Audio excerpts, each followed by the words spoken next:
সৌন্দর্যমণ্ডিত করেছেন মহান আল্লাহ পাক রব্বুল আলামিন।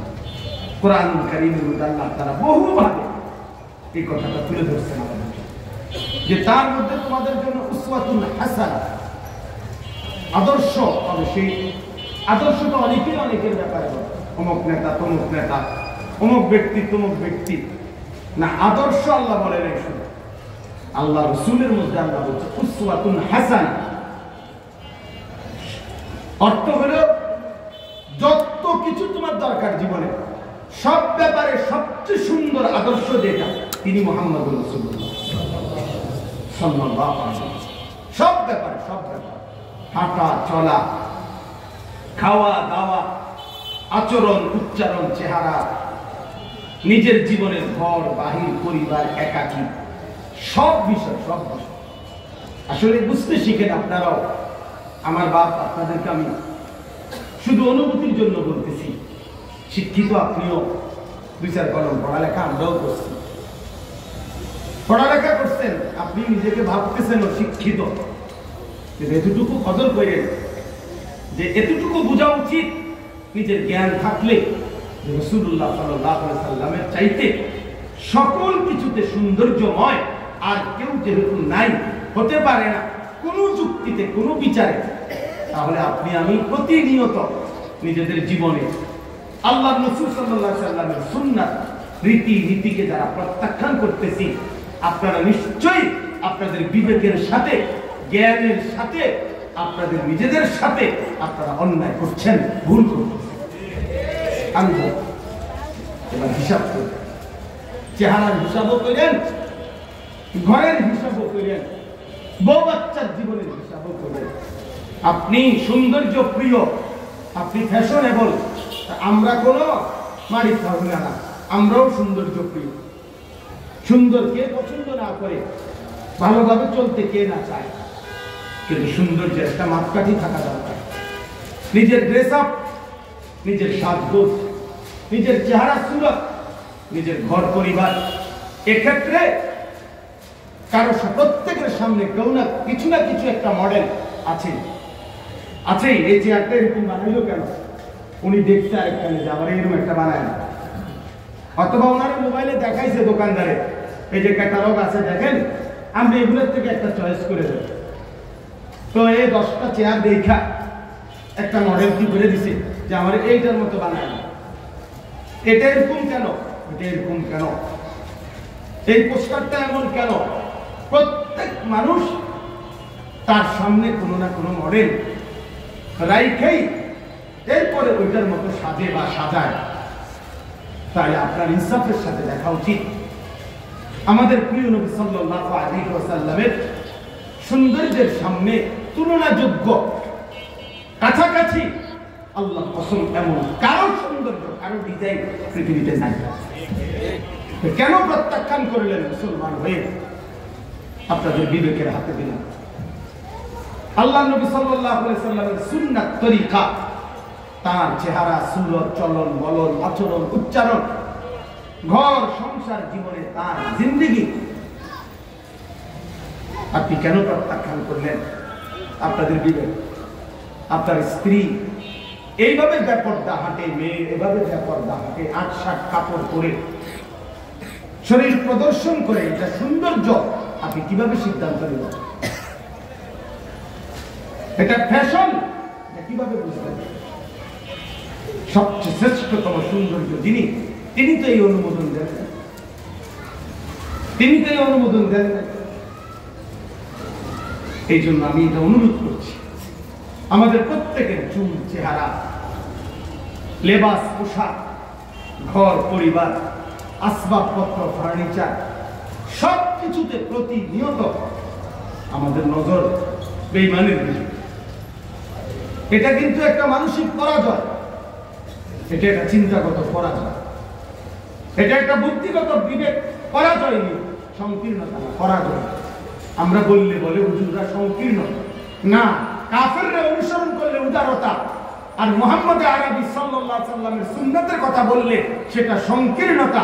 এটা বাবা বেটা জুলুম ছাড়া আর কিছু না, বেটা অন্যায়, বেটা অন্যায়। আজকে যদি এটা এমন হইতো যে পৃথিবীর শ্রেষ্ঠ 10 জন সুন্দর শ্রেষ্ঠতম ব্যক্তির মধ্যে নবীজি 10ম, তাহলে আমি 10 নম্বর জনকে ধরছি।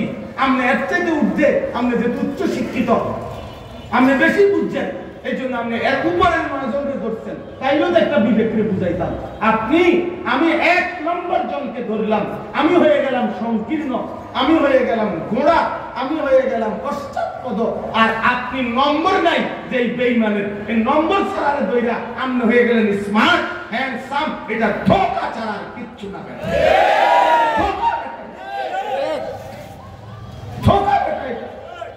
যুক্তিতে আসেন, চলেন তর্ক করেন। আমি বলবো বাংলা হইলে বাংলা, অঙ্ক হইলে অঙ্ক, ইংরেজি হইলে ইংরেজি, আপনি বলেন, আপনি বুঝাই দেন, ইনসাফ করে বুঝাই দেন। বলে দাঁড়াইয়া পেশাব করা আর বসে পেশাব করার মধ্যে ওইটা বেশি স্মার্ট, দাঁড়ানোটা আপনি প্রমাণ করে দেন। দাড়িওয়ালা চেহারা আর দাড়িবিহীন চেহারা, ওইটা বেশি স্মার্ট, আপনি প্রমাণ করে দেন। হ্যাঁ চলেন আমরা বলি, শুনি কখন আসতে হইব, কল তারিখ দেন, বলেন আপনি ইনশাআল্লাহ। কোনটা বেপর্দা নারী বেশি হ্যান্ডসাম আর পর্দানশীল নারী সে পিছনে পড়ে যাওয়া, এটা আপনি কোন যুক্তিতে? যুক্তিটা বলেন, আমরা শুনি না একটু, তাই পারিনি আমরা লড়ে কইয়া বলেন। আপনি ডাইনিং টেবিল আর দস্তরখান কোনটা? ডাইনিং টেবিলটা বেশি হ্যান্ডসাম, যুক্তিটা কি বলেন? কারণ দর্শন বলেন আপনি। কোনোভাবে পারবেন না, কোনোভাবেই না, সম্ভবই না। কোরআনের মোকাবেলা আপনি কি দিয়ে করবেন? রাসূলুল্লাহ সাল্লাল্লাহু আলাইহি সাল্লামের সুন্নাতের মোকাবেলা আপনি কি দিয়ে করবেন? বলেন মিয়া, বলেন বাবা। কোনোভাবে জন্য ইমান দিকে তাকাইয়েন। দুনিয়া ভাত মাছ, দুনিয়া চলা, এটা কোনো আহামরি কিছু না রে বাবা, এটা কিচ্ছু না। বিল্ডিং এ সবে তাই আগের মতো নাই, উদ্যাই এটা নিয়ে ধোকা খাই। খাটে মানুষে খাটে ঘুমায়, শহীদ ঘুমায় না। সোফা এটি আঙ্গাল কাঙ্গাল গরুর বুঝত, মুরগের বুঝতে তো মধ্যে সবে খা। আমরা দিয়েছি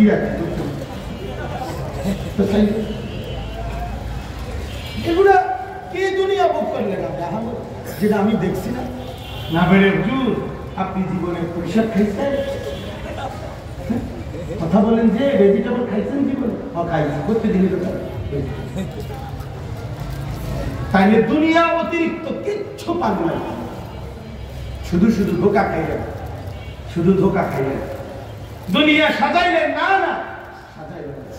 আমার বাপ পৃথিবীর চোখে আঙ্গুল দিয়ে দেখাই দিচ্ছে মহান আল্লাহ পাক। আল্লাহ তাআলা প্রতিনিয়ত আযাব দেয় না, আল্লাহ তাআলা প্রতিনিয়ত সবক দুনিয়াতে মাঝে মাঝে দেখায়। আল্লাহ কোরআনে বলছে লিউযীকাহুম বা'দাল্লাযী আমিলু বা'দ। আল্লাহ বলেন আমি জমিনে মাঝে মাঝে তোমাদের উপরে মুসিবত দেখাই, যেন কিছুটা তোমাদের পাপের শাস্তি তোমরা বুঝতে পারো। আজকে গোটা পৃথিবীর সর্বাধুনিক প্রযুক্তি, সমস্ত প্রযুক্তিকে যারা সেরা মনে করে দাবিদার, এবং পৃথিবীতে এই দাবি তারা জোরদার করে রাখছে, সেই আমেরিকা আজকে পৃথিবীর সবচেয়ে ব্যর্থ। আজকে 10 দিন হয়ে গেল, 10 দিন হয়ে গেল তোদের গোটা ইউরোপের আব্বা সব মিল্লা আগুন নিয়ন্ত্রণ করতে পারো না। কেন কেন পারো না? কেন পারো না? কারণ দর্শাইছে, শুনলাম কারণ দর্শাইছে ইলেকট্রিকের তারের থেকে বলে আগুনের সূত্রপাত। একজনে কইছে হে দেশে বেউকুফ, ইলেকট্রিকের তারের আগুন দিয়ে আমি বুঝি 10 দিন আগুন হবে। কথা যে কও আপনার বাক্যন্য কথা কও না, সিরিয়া কথা কথা বললেই হইলো। আমরা তো কোথায় আধুনিকতা, কোথায় বাপ প্রযুক্তি, কোথায়? গোটা ইউরোপ ব্যর্থ, পৃথিবীর সর্বাধুনিক প্রযুক্তি ব্যর্থ। পিছনে একটা ইনসাফের কথা বলে রাখবেন।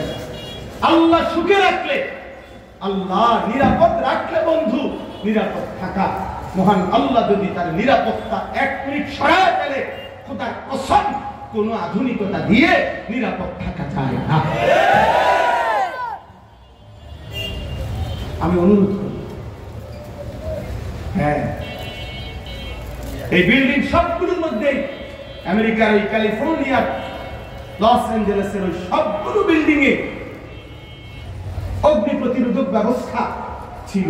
এটি কোনো আমরা দেশের ছোটখাটো বিল্ডিং না, 2-4 তলা 2-10 তলা। ইউরোপ আমেরিকাতে এগুলো মূর্খের গরম, এগুলো গণা তো ধরে না আমাদের সমস্ত বিল্ডিং। তারা পৃথিবীর সব প্রযুক্তি দিয়েই বানাইছে, হাজার হাজার মিলিয়ন মিলিয়ন ডলারের মালিক, কিন্তু কই আছে রাস্তার ফকির। পৃথিবীতে সবচেয়ে বেশি অসভ্যতা, নোংরামি, পৃথিবীর সমস্ত পর্নোগ্রাফি, পৃথিবীর সমস্ত উলঙ্গ ছবি যেখানে তৈরি হয় সেইটাই আগুনে পড়ছে। এটাই সেই জায়গা। সমস্ত অশ্লীলতার মেন সূতিকাগার, মেন আখড়া কেন্দ্র এই আমেরিকার এই ক্যালিফোর্নিয়ার এই লস অ্যাঞ্জেলেস। 2-1 মন্তব্য দিছে, মানুষের বিপদে উল্লাস করা ঠিক না। আমরা কি উল্লাস করি না? আমরা সবক দিচ্ছি। আমরা নাচি নাই। বছরের পর বছর ফিলিস্তিনের গাজায় ইমানদারের রক্ত যখন ঝরে, ইমানদারের কলিজার খুন যখন ঝরে, তখন এই সমস্ত মায়া কান্না হয়েছিল। তোমরা ফিলিস্তিনি মায়ের কান্না দেখো না? কত হাজার বিলিয়ন ডলার খরচ করে আগুন লাগাইছে। বলে এই ইসরায়েলের ওই বেঈমানদের অন্যতম প্রধান সহযোগী এই আমেরিকা, মেন সহযোগী। এই জন্য আমরা এটা বুঝাইতে চাই আপনাদের কাছে। বাপ, আমি আমার মূল বক্তব্য যে কথাটা, আল্লাহকে ছেড়ে দিয়ে, রাসূল সাল্লাল্লাহু আলাইহি সাল্লামকে ছেড়ে দিয়ে এটা সৌন্দর্য হয় না, এটা সাজানো হয় না। 2-4 শব্দ শুদ্ধ করলেই মানুষ ভদ্র হয় না, এটা মনে রাখে। আখলাকের নাম মানুষ। শুদ্ধ বাংলা বললেই মানুষ না, মানুষ আখলাকের নাম, নৈতিকতার নাম, উত্তম চরিত্রের নাম হলো আখলাক। এটার নাম মানুষ, ইনসান এটাকে বলে। এক গাদা সার্টিফিকেটকে ইনসান বলে না, আখলাককে ইনসান। ছেলে কথা তো বলে সুন্দর করে, আমরাও দেখি কথা তো খুব সুন্দর শুদ্ধ, কেমন আছেন, ভালো আছেন, থ্যাংক ইউ, কিন্তু মুখে তো খারাই না। পেশাব করে তো ঠিক মতো পানি নেয় না, প্রস্রাব করে তো ঠিক মতো টয়লেট পেপার ব্যবহার করে না, তো সেটা কি আখলাক হলো? কথা তো বলে শুদ্ধ, কিন্তু এক ওয়াক্ত নামাজের সেজদা দেয় না, তো এটা কি ভদ্র? কথা তো বলে শুদ্ধ, কিন্তু মিথ্যা কথা বলে, কলমের এক খোঁচায় 1 কোটি টাকা মেরে দিল, 3 কোটি টাকা মেরে দিল, এমন হারামখোর সে ভদ্র হয় কিভাবে?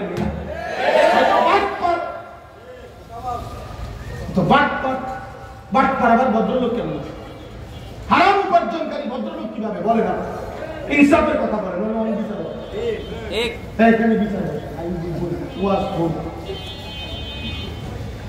এখন মেল বসে বিচার বসে। বাটপার কেমনে ভদ্রলোক হয়? সুদখোর কেমনে ভদ্রলোক হয়? ঘুষখোর কেমনে ভদ্রলোক হয়?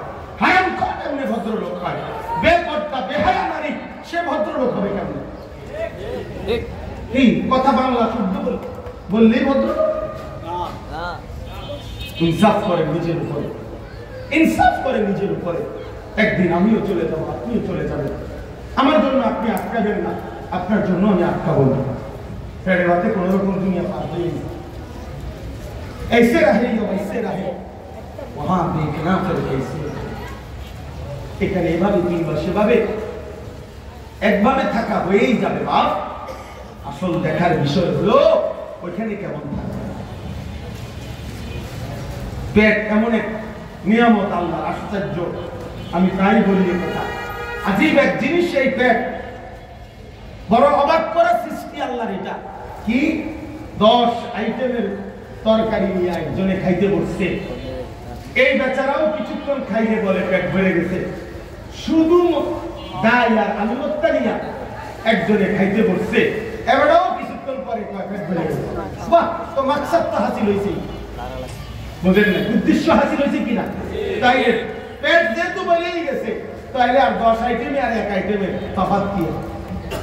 তফাৎ এমন যদি হইতো যে না, আমনের যেহেতু তরকারি আছে, আমার তো তরকারি নেই, আমার জাল ভর্তা দেয়, বাবুরে আমি 2 প্লেট ভাতে বেশি কেমনে খাম, আমার তরকারি নাই, তারপরে যে 2 প্লেট ভাত খাইছি, এটা তো আল্লাহর সহ্য। কিন্তু আমনের তো 10 আইটেমের তরকারি, আমনে কা ভাত খানা বন্ধ করে দিলেন, আমনে তো কমপক্ষে 2 বালতি ভাত খাওয়া দরকার। আমনের তো সমস্যা না, আমার না সমস্যা, আমার তরকারি নেই, আমনের সমস্যা কি? আমনে কা হাত দিয়ে আলাদা, আমনে কেন বলে না খাবেন না? তার মানে মহান আল্লাহ তাআলা পেট এমন ভাবে বানাইছেন, কিছুক্ষণ পরে ধীরে দিয়ে খান, এটা বোঝা যায় পেট ভরে গেছে। তাই মাকসাদ হাসিল হওয়া তো সামান্যতেই হয়ে যায়। আল্লাহ তাআলা তো দুনিয়া সামান্যতেই পূর্ণ করে দেয়। এর জন্য এত মিথ্যা বলার কি দরকার? এত চুরির কি দরকার? এত হারাম রোজগারের কি দরকার? এত ধোঁকাবাজির কি দরকার? এত বাটপাড়ির দরকারটা কি? বাপ কেমনে বললে বুঝবেন আপনারা? আমি বুঝবো কিভাবে? আপনি কিভাবে বুঝবেন? এক সেট সোফা বানাবার জন্য এত টাকা মিথ্যা বললেন। এই ঘরের এক একজনের ঘর আছে আপনারা এখানে বৃত্তশালী, আমরা চলেন দেখি এক একজনের ঘরে কয় কোটি টাকার মাল জানি না, আমরা যাই না। ধনাঢ্য ব্যক্তিদের বাসায় আমরাও তো 2-4 বেলা গেছি, তো দেখছি না কয় টাকার মাল। সবগুলো মালের দাম 1 কোটি টাকা হবে না। ফার্নিচার গুলো, এই খাট, পালং, সোফা, ফ্রিজ, এসি, হ্যাঁ, বক্স খাট, ওয়াল শোকেস, কাচের প্লেট, লবণের বাটি, এই টেবিল চেয়ার, বালতি, মগ, এই তো খেলা আর কি। এই সবগুলোর দাম 1 কোটি টাকা হবে না। 1 কোটি টাকাই হইল, 50 লাখ টাকাই হইল, তো মাত্র 50 লক্ষ আর 1 কোটি টাকার জন্য এত মিথ্যা বলতে হয়? এত মিথ্যা বলতে হয়? 30 বছর সুদ খাইতে হয়, 40 বছর হারাম রোজগার করতে হয় নিয়া। জিফুতে লেগে করতেন, তো জিফুতে নিজে ওরা কি ঘাস কাটবে? আমরা মরে গেলে ওরা কামাই করবে না? কথা বলেন না। আমাদের আগে যারা মারা গেছে, তো এরপরে কামাই রোজগারি আমরা বন্ধ করে দিছি? আমার আব্বা মারা যাওয়ার পরে আমি আর কোনো উপার্জন করি নাই, তো আমার মারার পরে আমার সন্তান করবে? এ তো পৃথিবীর নিজাম। আল্লাহ তাআলা ততক্ষণ পৃথিবী রাখছেন, ততক্ষণ তো উপার্জনের ব্যবস্থাও জমিনে আল্লাহ রাখছেন। এটা স্বাভাবিক বিষয়, এটা স্বাভাবিক বিষয়। সন্তানদের ভবিষ্যতের জন্য নিজের ভবিষ্যৎ অন্ধকার করে দিলাম, আপনি বুদ্ধিমান? আমরা কোনো সালাকিয়ার বাজারে ওঠেনি, আমরা থেকে সালাকিয়ার বাজারে পাওয়া যায়। আপনি সন্তানের ভাত তরকারির জন্য, সন্তানের খাট পালং আর সোফা ফার্নিচারের জন্য হারাম রোজগার করে মুসলমান নিজের কবর শেষ করে দিলেন, নিজের আখিরাত বরবাদ করে দিলেন। এর চাইতে বড় বোকা, আহম্মক, বেওকুফ আর কেউ হইতে পারে না। বড় বেশি ভুল করলেন, বড় বেশি ভুল করলেন। আলহাকুমুত তাকাসুর হাত্তা যুরতুমুল মাকাবির। কোরআনে আল্লাহ বলেছে, বান্দা দুনিয়া বাড়াইবার নেশা তোমাদের আখিরাত ভুলাইয়া দেবে। আলহাকুম আই আনসাকুম আল আখিরাহ, তোমাদেরকে আখিরাত ভুলাইয়া দিল। আর তাকাসুর, দুনিয়া বাড়ানোর নেশা, আরো টাকা, আরো বাড়ি, আরো গাড়ি, আরো সম্পদ, আরো মাল, আরো সম্মান, আরো পদ, আরো পদবি। আরো আমরা ছোটবেলায়, আপনারা কেউ করছেন কিনা, আমি ছোটবেলায় করছি একটা গল্প, জনসভা ইউনিভার্সিটি। এটা একটা গল্পের মধ্যে আছে যে ইয়াকুব আলী চৌধুরী, মানে হেরিটেজের প্রথম গ্রাম ওনারা মেম্বার বানাইছে। সে বলছে কি এখন কাজ করেন না, মেম্বারের কাছে কোনো ক্ষমতাই নেই, ক্ষমতা সব চেয়ারম্যানের কাছে। পরে পরের বারে ভোট দিয়ে চেয়ারম্যান বানাইছে। এখন কাজ করেন না, কখনো চেয়ারম্যানের কাছে কোনো ক্ষমতাই নেই, বুঝতে আমি দিয়েছি চেয়ারম্যানের কোনো বিল্ডিং নেই, ক্ষমতা সব আরো উপরে প্রাদেশিক এই পরিষদের মধ্যে পদ পাই। মানে এইভাবে আপনার একটার পর একটা, খুব সম্ভব আবুল মনসুর আহমদ ওনার লিখিত গল্প। তো আপনার মানে তারে উঠাইতে উঠাইতে তারা প্রাদেশিক অনেক বড় পদে দিছে, কিন্তু সে কোনোভাবেই কাজ করে না। এ কয় এরম করেছে এর মধ্যে তেমন ক্ষমতা। তার মানে দুনিয়া এমন, দুনিয়া এমন কোনোদিনও তৃপ্ত হয় না, বাস কোনোদিনও দুনিয়া তৃপ্ত হয় না। আল্লাহ নবী সাল্লাল্লাহু আলাইহি ওয়াসাল্লাম বলছেন, শুনেন একটা হাদিস শুনেন, তাফসীরে কুরতুবীতে সব তাফসীরে আছে। আল্লাহ নবী সাল্লাল্লাহু আলাইহি ওয়াসাল্লাম বলেন, লাউ আন্না লি ইবনি আদম ওয়াদিয়ান মিন যাহাবিন লা আহাব্বা আন ইয়াকুনা লাহু ওয়াদিয়ান ওয়া লা ইয়ামলা আফাহু ইল্লা তুরাব। নবীজির হাদিস।